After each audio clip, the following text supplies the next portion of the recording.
or should I wait a little bit? No, you are good to go. Good afternoon, everyone. We'll begin right now. Wonderful. Good afternoon again, everyone. My name is Margareth Etienne. I am a criminal law professor here at the University of Illinois, and I'm really glad that all of you are able to join us this afternoon. Just a little bit about myself. I've been teaching now at the U of I for 20 years, going on 21. I teach criminal law and criminal procedure. I also teach children in the law and sentencing. And so you can see from that combination of courses why I'm really excited to talk to you today about juvenile life sentences. So that'll be our topic for today. We'll start here. Hopefully everyone can see my screen. It should be showing the picture of our campus. Let's see if I can. All right, here we go. All right, so we're going to be talking, as I mentioned, about juvenile life sentences. I want to talk about this is an area of law where there has actually been quite a bit of change over the last 10 years, 10 to 15 years, on the constitutional level, on the federal level, and therefore also on the state level.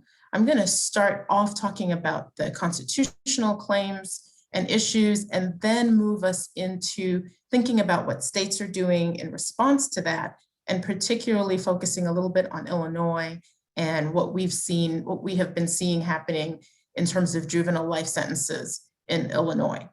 All right.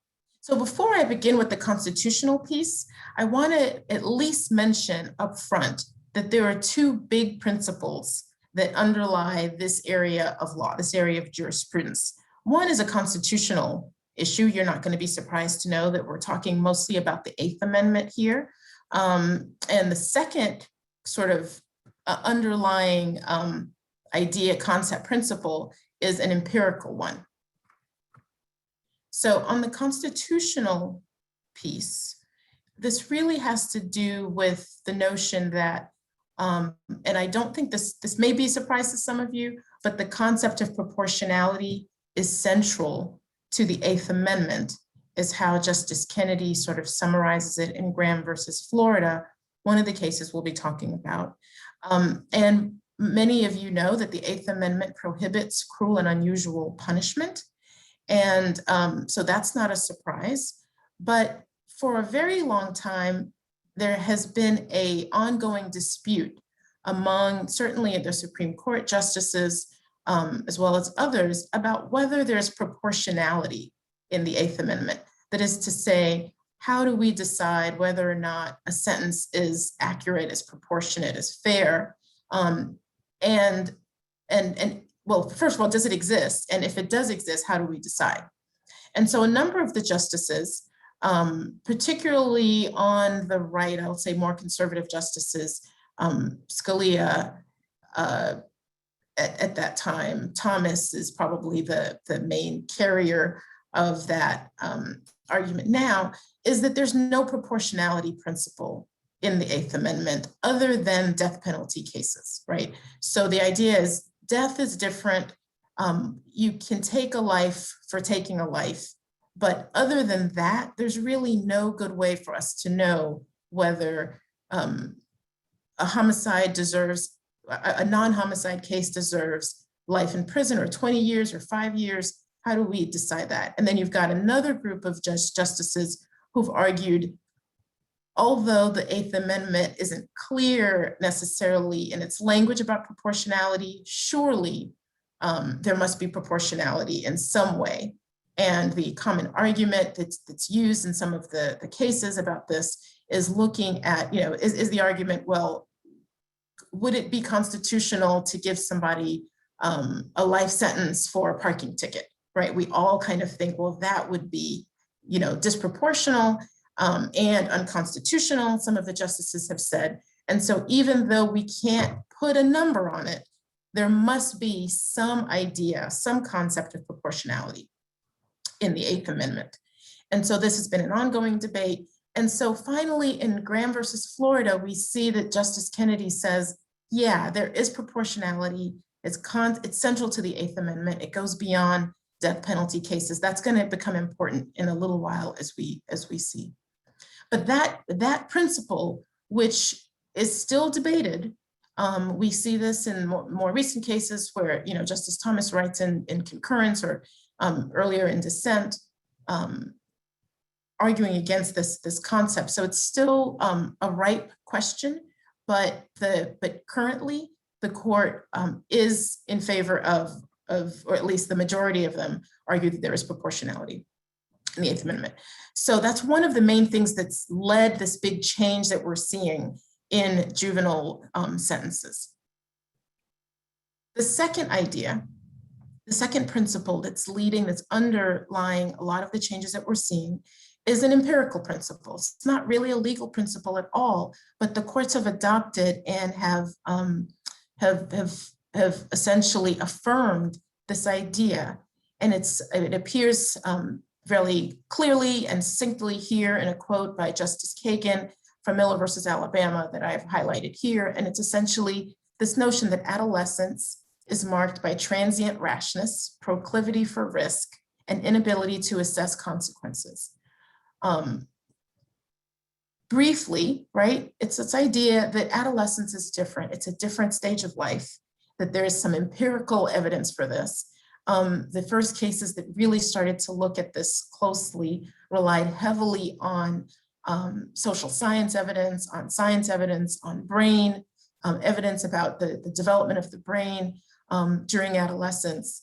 And it's interesting because this is a empirical truth, let's say, that the Supreme Court has accepted and adopted. And I think without this, without some concession that this is in fact the case, we wouldn't be where we are today in terms of thinking about juvenile sentences. And so you take those two pieces together, this agreement now, though tentative, that there is some proportionality requirement constitutionally under the Eighth Amendment, and that in fact adolescents are different in some way and require a different assessment when it comes to sentencing, has led to a slew of changes on the Supreme Court.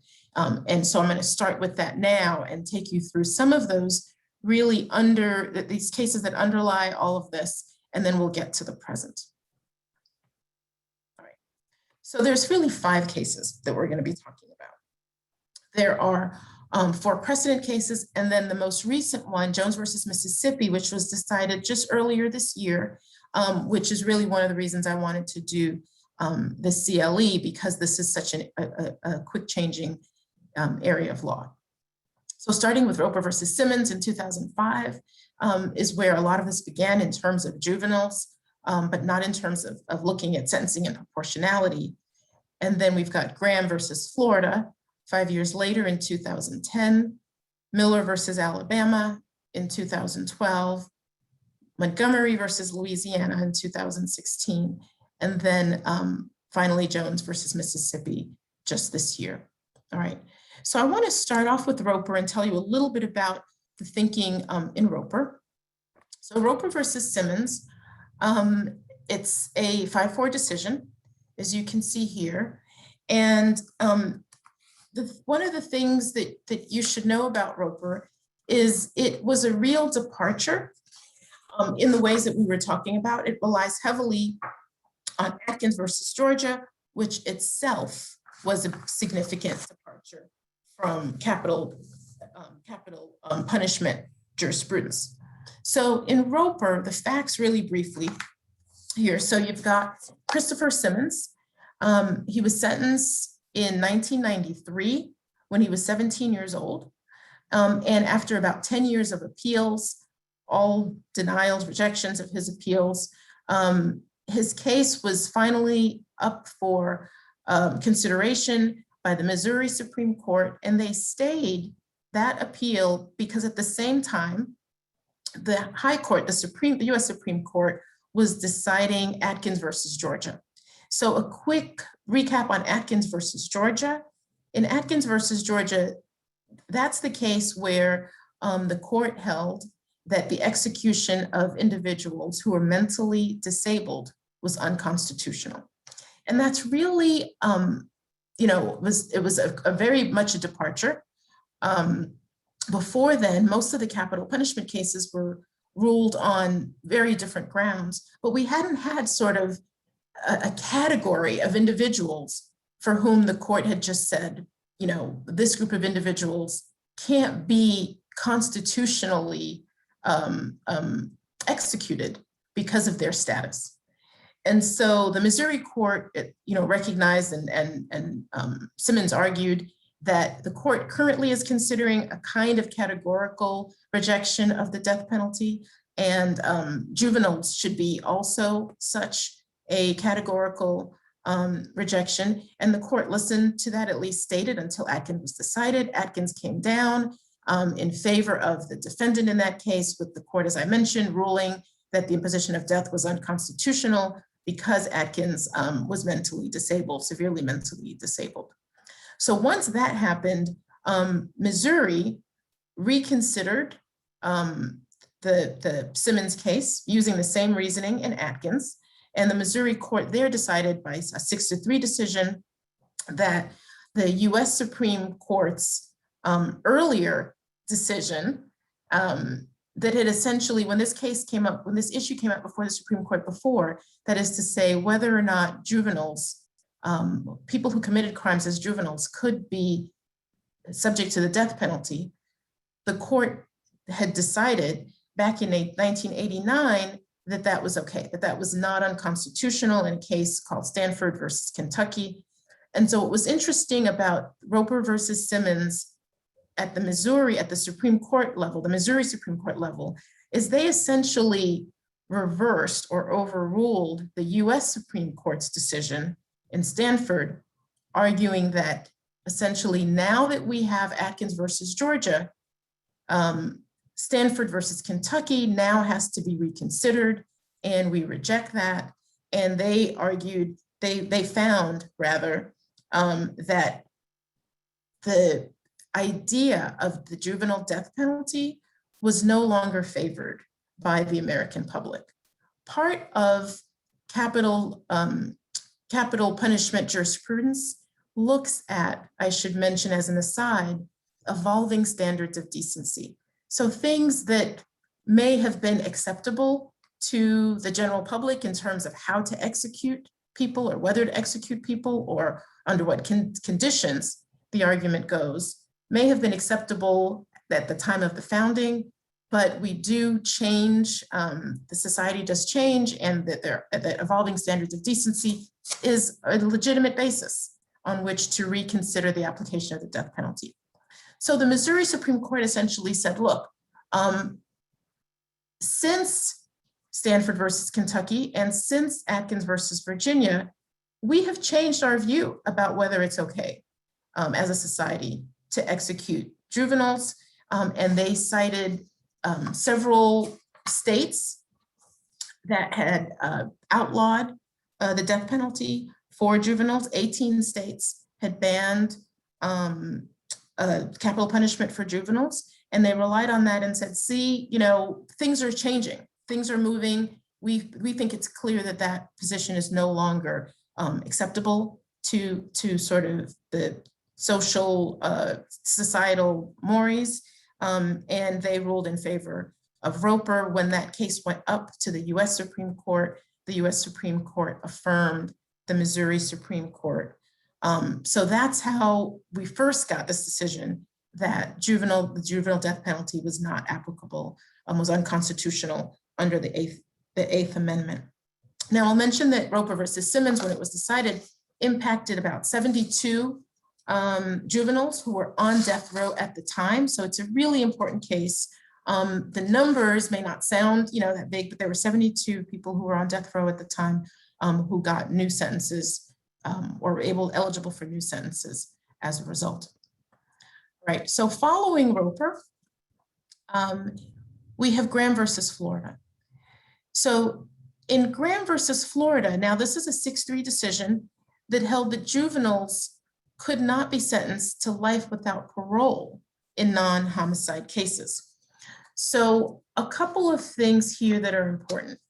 Graham versus Florida is not dealing with death cases, with homicide cases.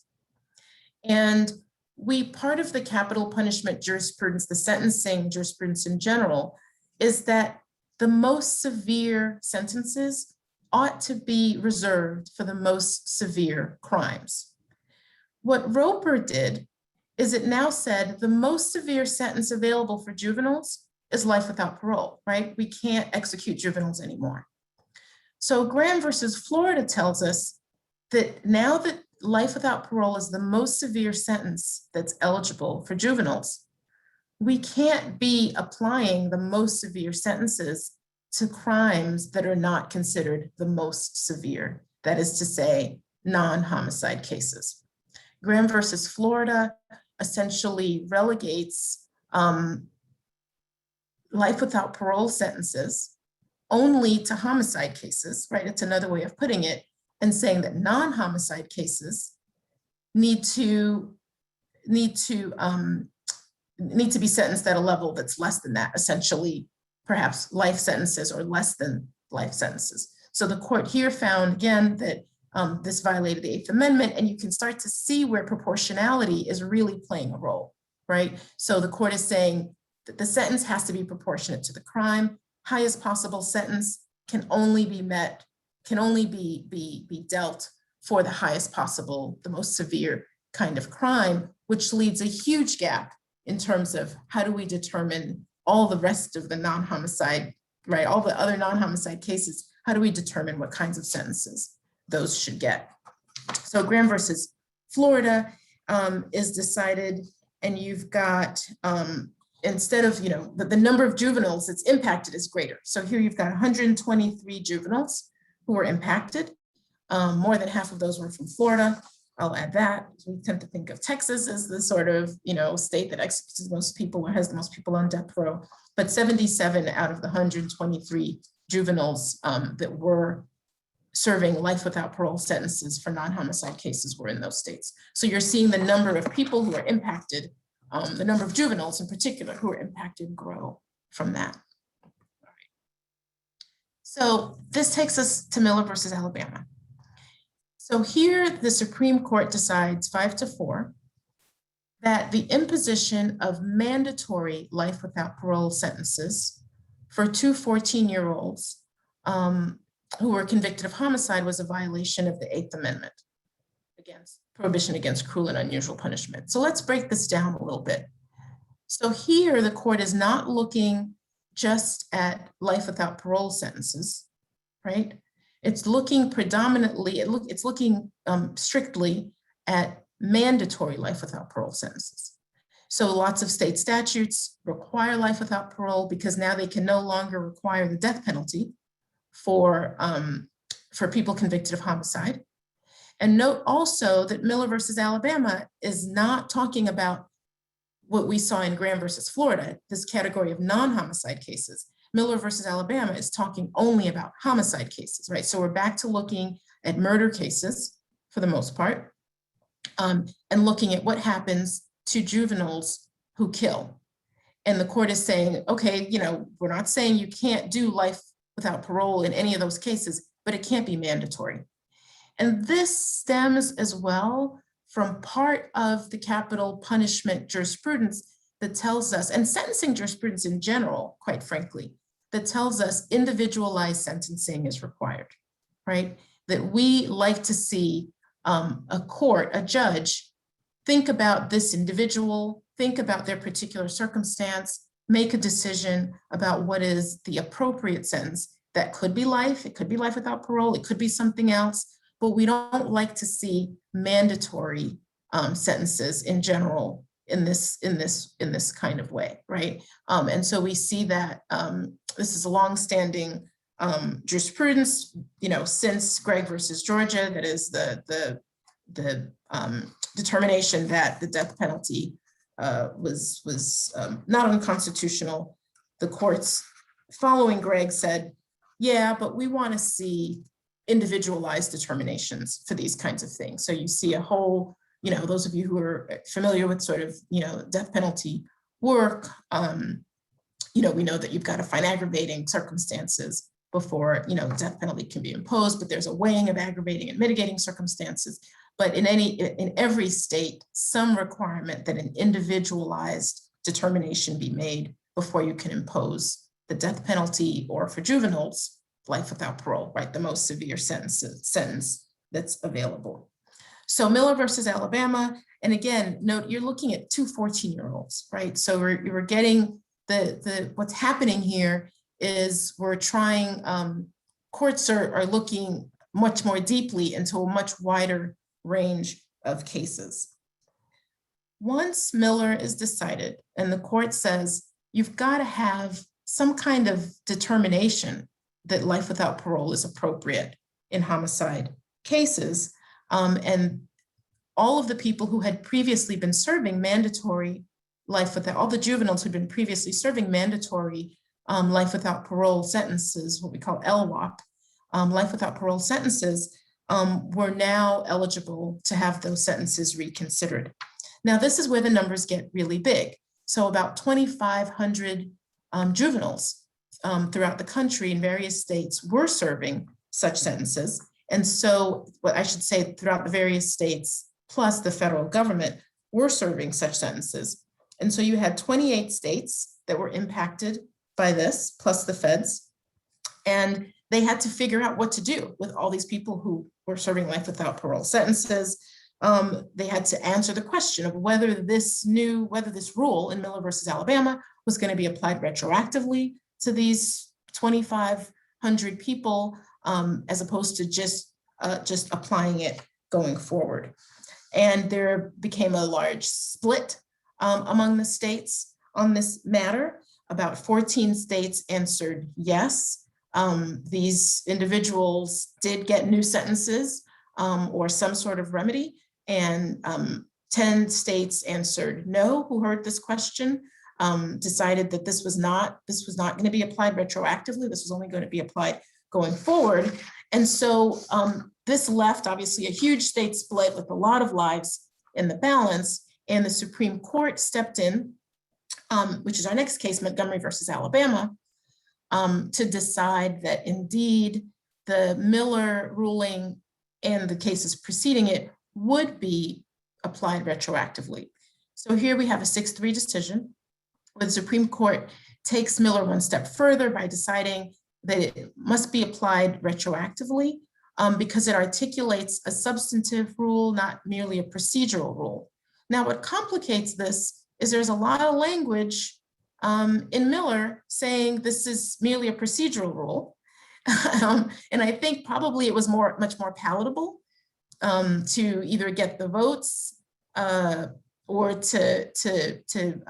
the justices to sign on. And so there's a lot of language in Miller talking about the fact that this is merely procedural. But then when the issue of retroactivity comes up, Montgomery says, no, this is not merely procedural. In other words, all the inmates who had been previously sentenced to LWOP sentences as juveniles could petition for resentencing, understanding that this would affect a large number of cases.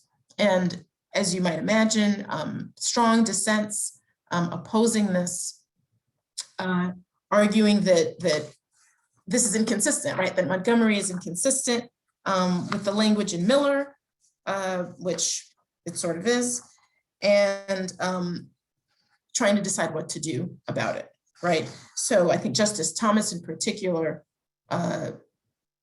writes, if I'm remembering correctly, writes fairly strenuously about why this, no, I'm sorry, he writes this in Jones, that's the Thomas dissent in Jones, but we'll see where Justice Thomas writes strenuously later that Montgomery and Miller are really inconsistent, and it's a mistake to have continued in this way.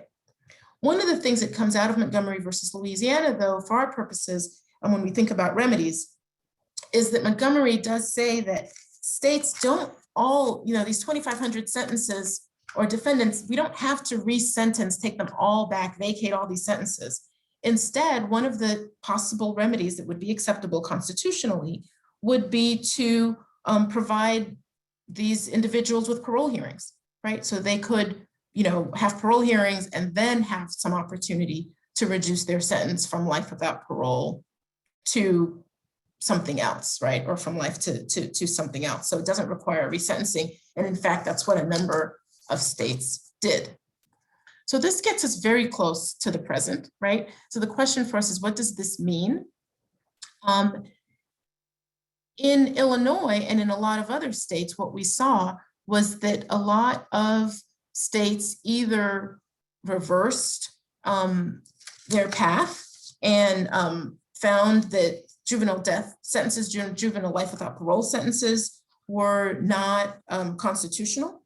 A lot of new statutes were written, and we can see, I'll show you, I'll go back here. We can see that there started to be a true cultural and societal shift following this sort of slew of cases. And we have several years, right, to look at the sort of legislative responses, which we'll examine in a moment. A lot of questions start to be asked about what this means. What is a life sentence, for example? How long does that have to be? What counts as, when you look at this brain science and the empirical studies, why 17? Why not 18? Why not 19? Many of the brain studies go on to age 25. So people start to ask, and courts and petitioners start to ask a lot of these questions. The case that I want to talk about, the ultimate case that the court recently decided is the Jones case. And Brett Jones and thousands of others, as we see, are trying to deal with the aftermath of the Miller and Montgomery, right? So Brett Jones is one of the thousands of defendants who's now eligible to apply for either a new sentence or at least parole following Miller and Montgomery. And Brett, I'm sure somebody, carefully selected him as a good case to put forward. He'd been a model inmate and again, made a very good test case. And but despite his clear documented efforts for rehabilitation, the court, once it went to resentence him, found that the new sentence of life without parole was appropriate. So he'd been sentenced to life without parole for a crime that he committed as a juvenile, and thought that following Miller and Montgomery, now that the court has said that life without parole can't be mandated, right? It can't be mandatory, and we should look at the characteristics of the individual and their opportunity for rehabilitation and so forth. He, and I'm sure his attorneys, thought that someone who actually showed evidence of rehabilitation would get a different sentence. The court ruled no. The court found that life without parole was appropriate. The crime was heinous, as indeed it was. And they also did not do any sort of finding of permanent incorrigibility. That is to say that in the previous case, the courts had said, we're not ruling out the possibility that there are some juveniles that might deserve a life without parole sentence, right? Life without parole was not excluded altogether as a constitutional possibility. They're ruling out making it mandatory, right? But that there are some rare cases, the court said, where a juvenile shows himself or herself, to be permanently incorrigible. And in those rare cases, it's okay, it's constitutional for a court to impose a life without parole sentence in a homicide case.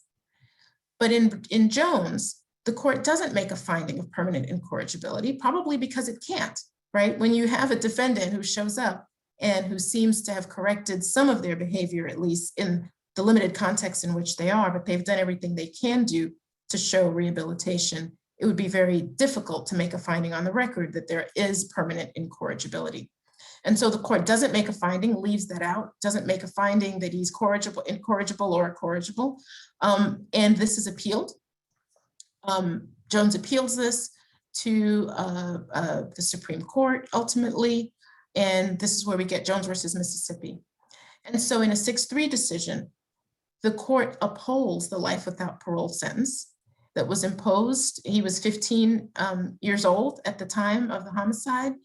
Jones, I think, is in his 50s now. So after many years, the court argued that Miller prohibited such a sentence, but doesn't require a finding of permanent incorrigibility, and that it's okay that the court can consider Jones' youthfulness at the time of the offense, and they ought to consider that, but they don't have to make a finding that he's permanently incorrigible in order to issue a sentence of life without parole.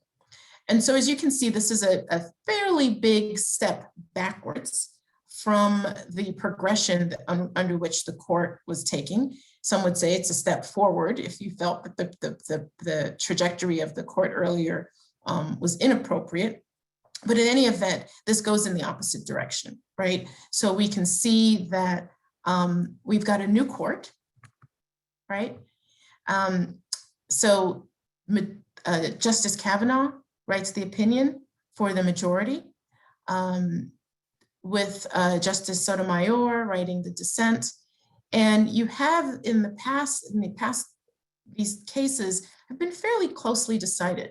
5-4 decisions, 6-3 decisions, for the most part, with a tenuous majority, again, and with the dissent in most cases arguing, vehemently that either there is no proportionality requirement at all in the 8th Amendment. Why are we looking at these sort of categorical defendant kind of cases?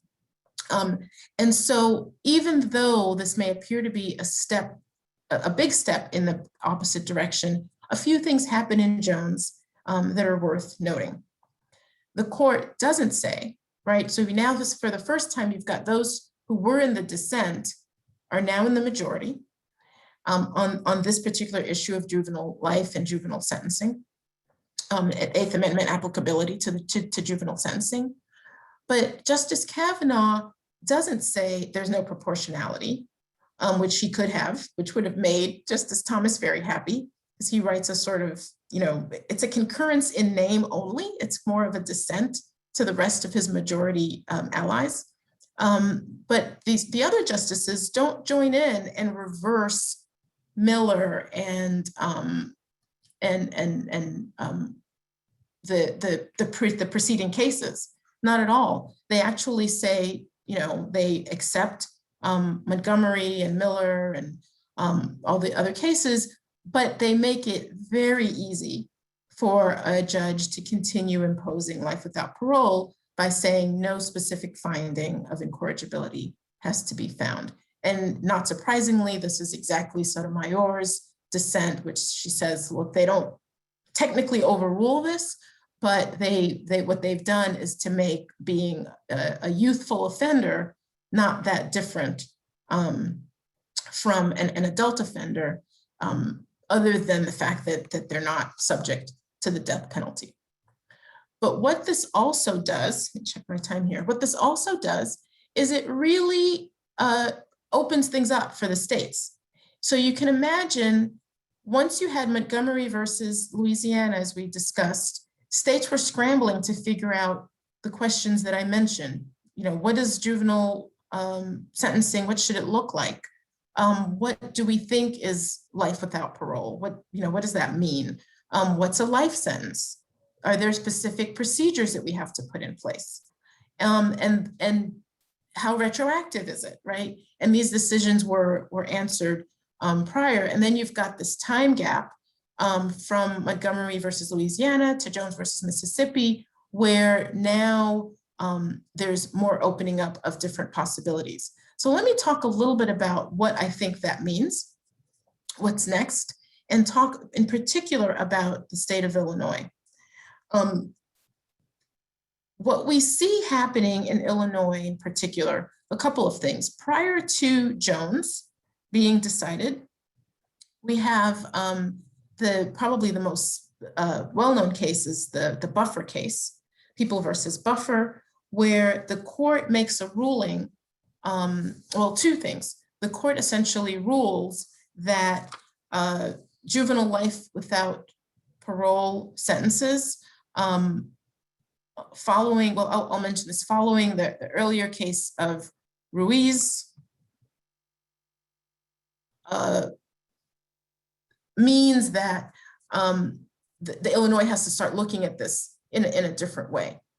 So let me take a couple of steps back before I've skipped a little bit. Let me take a couple of steps back before I start talking about Illinois in particular.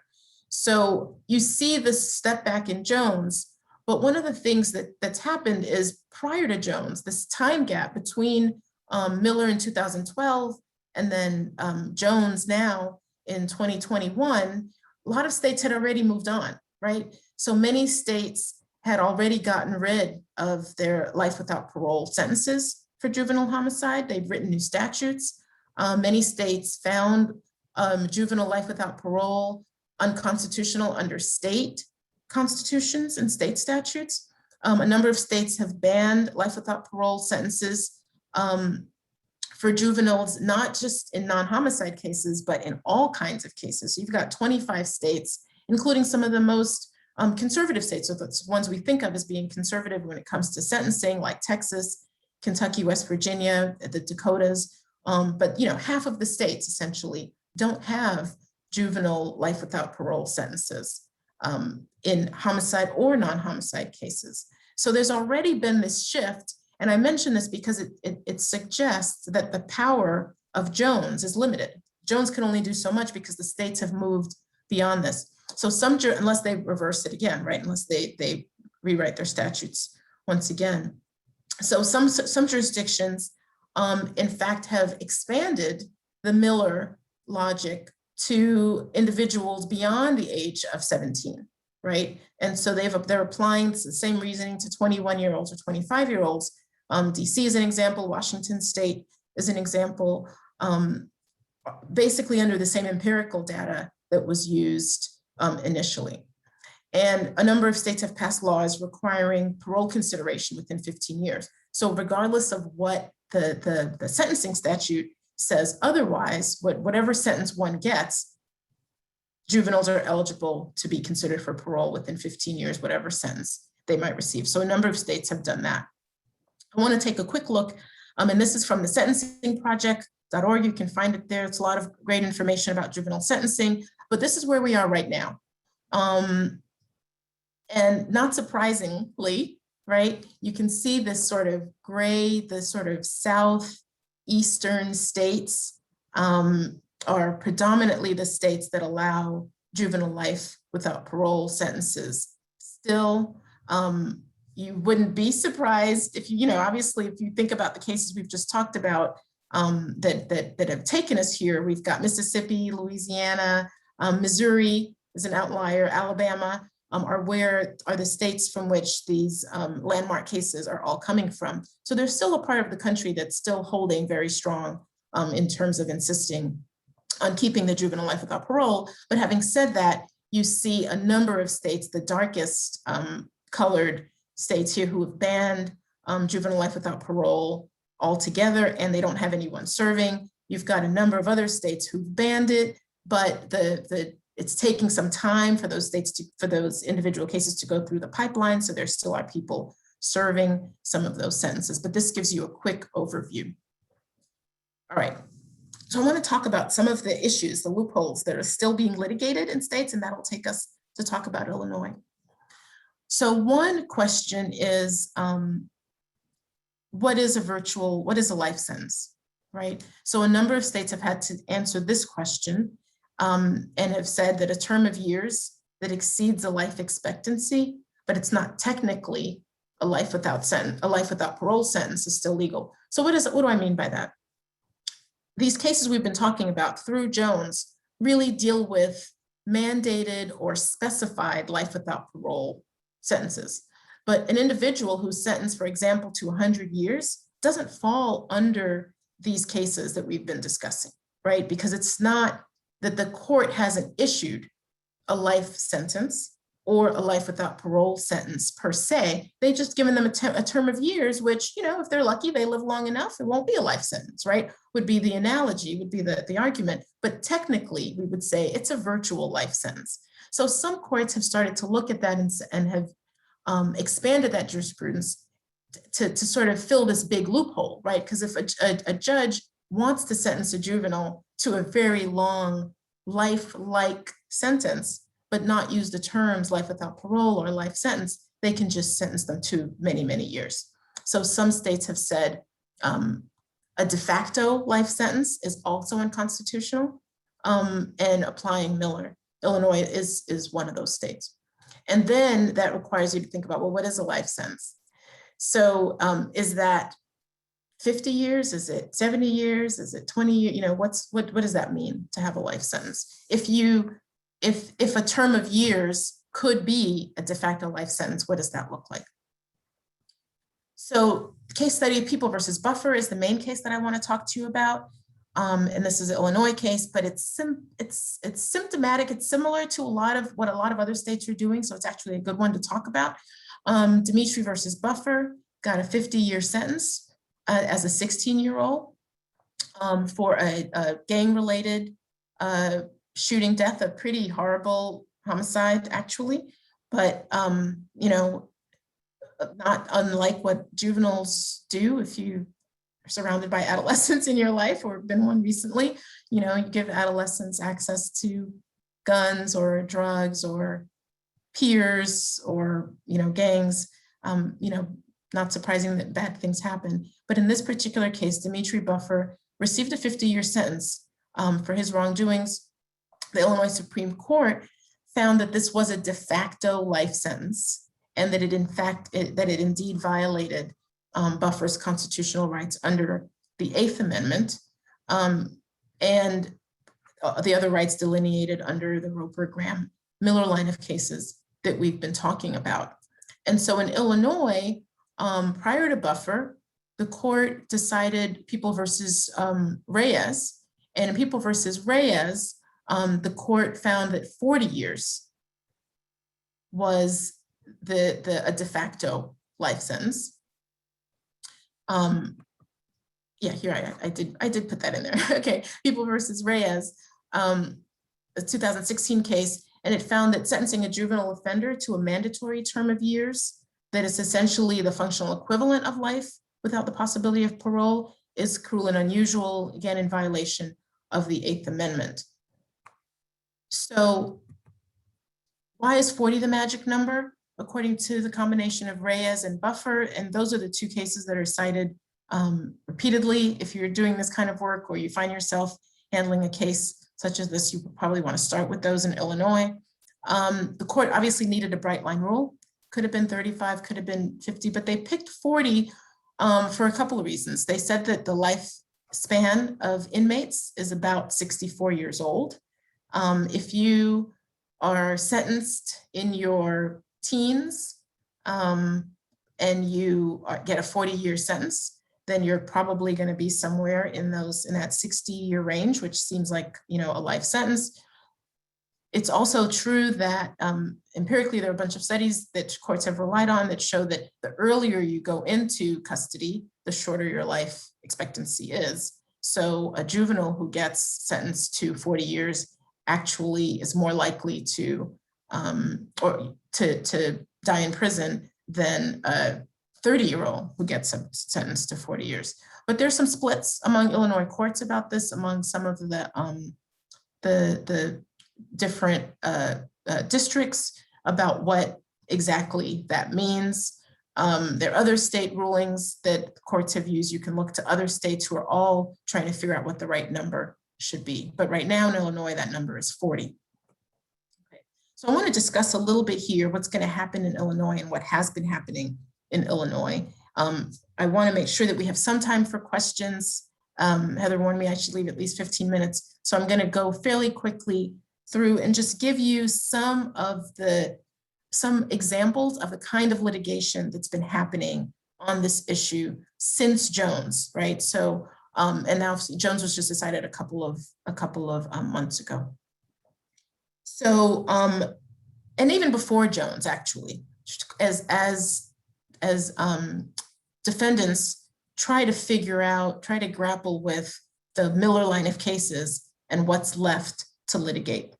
So a couple of things that I've taken some notes here. So we've had some cases where 18-year-olds are arguing that they, even though they're technically not juveniles, were not juveniles when the crime was committed. And all of this, when I'm talking about juveniles, I'm talking about the age that these people were when they committed the offense, not obviously the age that they are now. Some of these appeals take a long time, but individuals who were sentenced at the age of 18 or committed the offense at the age of 18 or even 19 or 20 are arguing that their brains were juvenile-like, that they should be looked at under the same guise. And we see, again, a split among the districts in Illinois. Some have considered 19-year-olds. So if you've got a case like this, don't assume that, hey, I've got an 18-year-old or a 19-year-old, I can't appeal this. Some courts have looked at 19-year-olds and said, yes, we will, obviously not making a decision about what the sentence ought to be, but at least opening it up for appeal and retroactivity under the prior cases and saying, yeah, we can look at 19-year-olds, we can look at 20-year-olds. I've seen a case with a 24-year-old where the court said, no, 24, that's just, you're an adult. So there is some play there. If you've got these kinds of cases, you might want to think about that. The first district, the sixth district are some of the examples that have technically in individual cases or some precedent for expanding that a little bit. Some defendants have argued, some states have argued, prosecutors have argued, yeah, the defendant got a 60-year sentence, but with a day for a day rule, that's really just a 30-year sentence, right? That those individuals should not be eligible for reconsideration of their sentences. And in those cases, at least I found a couple where the courts have not agreed with that and have said, no, yes, at 60-year sentence, there's a chance that you'll be eligible for parole at 30 years, or you'll be eligible for release at 30 years, but that's still not in keeping with the Supreme Court's decisions in Miller, et cetera. And so those defendants, at least that particular defendant was given a, sort of reconsideration or resentencing. So that's another example of the kind of litigation we're seeing here. A defendant who's on parole has raised, these claims, and the court said that case is not moot. Being on parole, you're still subject to a sentence if anything happens on parole. And so a defendant who received a life sentence or a life without parole sentence as a juvenile can seek resentencing, even if they're currently on parole. Defendants have tried to stretch the age, right? Have argued, I've seen in a couple of cases, a 35-year-old, somebody who was sentenced to 35 years said, okay, why is 40 magic? 35 years is a de facto life sentence. And the court has not, the court rejected that argument. So again, for those of you litigating in this area, there's a lot of room for trying to think creatively about what this might mean. One good example that I saw of this creative kind of thinking was a defendant who argued that they pled guilty, but they pled guilty because the threat, and I'll put that in quotes, the threat by the prosecution was, or the promise, I should say, was we're not going to seek life. We're not going to seek a life sentence. We're not going to seek a life without parole sentence. We'll agree to a lower sentence if you plead guilty. And the defendant argued, well, that promise was unlawful, right? Because I could not have, according to these cases, a life sentence for me as a juvenile would have been an unconstitutional sentence. So that was an unconstitutional promise or false threat. And the courts agreed with that and said, yeah, you are entitled to at least argue. You may not get reconsideration. You might not get a different sentence upon reconsideration, but you're eligible at least to argue that. So there's really not necessarily a very clear limit as to what the long-term impact of these kinds of cases will be. Working with juveniles, working with individuals, not currently juveniles, but who are under either mandatory life sentences, de facto life sentences, a term of year sentences, or even pled guilty under those circumstances, even if they got a lower sentence, there might be room there for relitigation or reconsideration. But again, this person has to be either a juvenile or very close to a juvenile and would need to have received a sentence in Illinois anyway of over 40 years. All right, I can talk more about this, but I'm gonna stop here and leave, at least sort of try to leave 10 minutes for questions.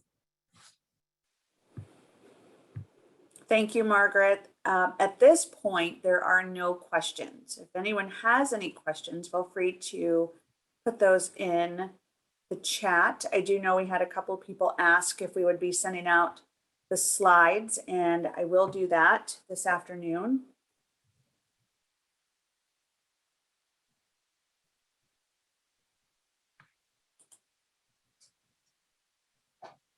Okay.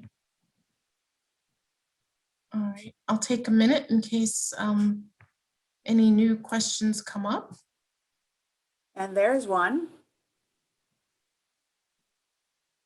And there's two. Okay, so the question is, so Kurt Lovelace is asking, in Illinois, the 4th District, the court seems to have abandoned the 8th Amendment, now looking only proportionate.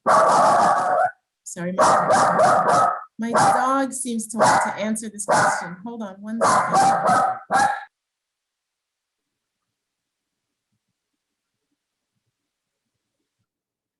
Okay. All right. Okay. Thoughts I have about that, you know, I mentioned, Kurt, that there was some disparity when you look at the first district, the 6th district. I didn't mention the 4th district in part because the 4th district definitely is one where, in fact, following Jones, you know, you start to see cases saying, hey, it's great that now we don't have to articulate sort of permanent incorrigibility.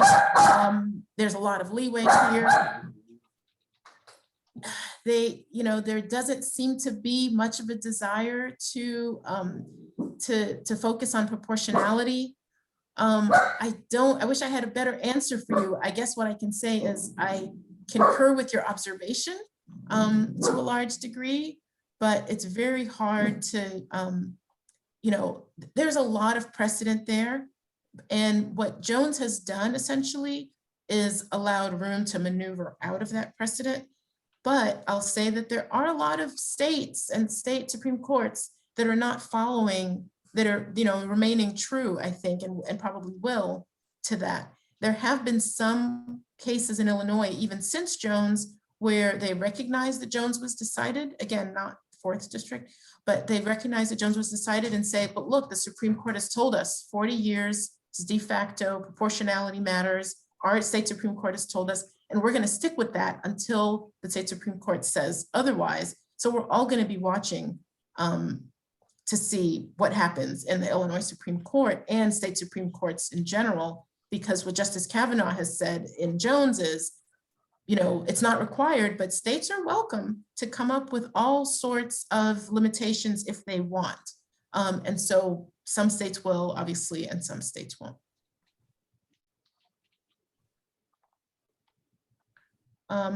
Yes, I can send some information about the Illinois cases that have addressed age. I think I may have, yeah, I'll send that on. Zumot is one, Warner is another, but I can send that. Or what I'll do is I'll probably add that to the PowerPoint so that it'll all be in one place. And then when Heather distributes that, it'll all be there.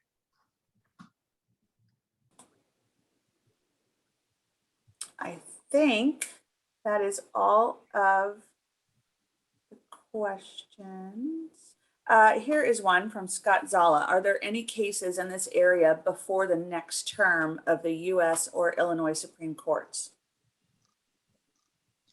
Let me see. Did I miss that? You know, that's a good question. I see the question, yes.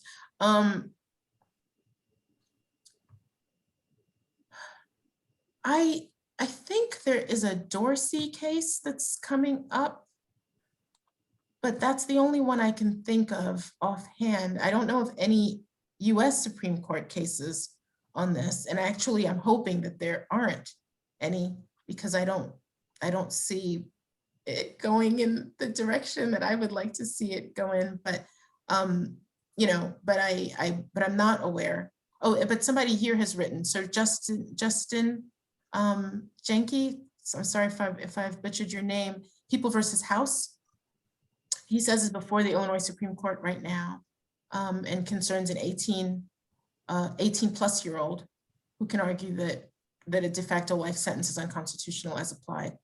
So, so that sounds like an effort to increase that age, at least as far as case law, beyond this 18 or under 18-year-old. Okay, all right. Okay, I'll add People versus House to my list as well. I'll take a look at that. All right, thank you, everyone. I know that you know, we want to keep this just limited to the lunch period, as others have to get back to work. Margaret, Bye. there's Yeah. one last question. Could you please Oh, talk a let me bit see. about ways that attorneys have sought to prove adolescence and the kinds of experts used to do so? Okay, that's a good question. Psych experts, oh wait, and there's more. I know the neuroscience stuff can be.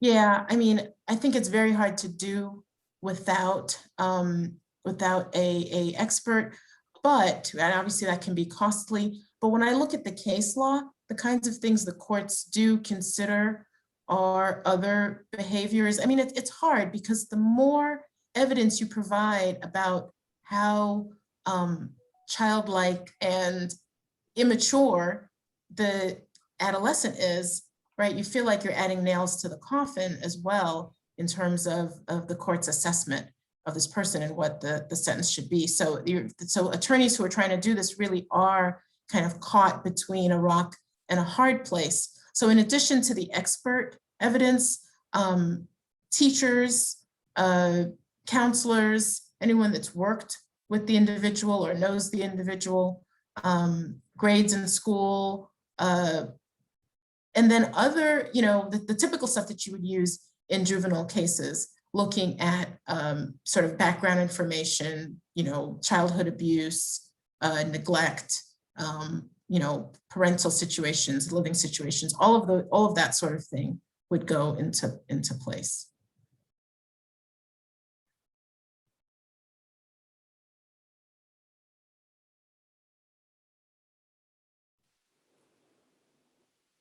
Okay.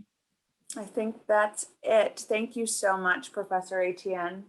And thank you to everyone for joining us today. Okay, great. And Thank you. we'll be sure to send out those cases and the slides as well.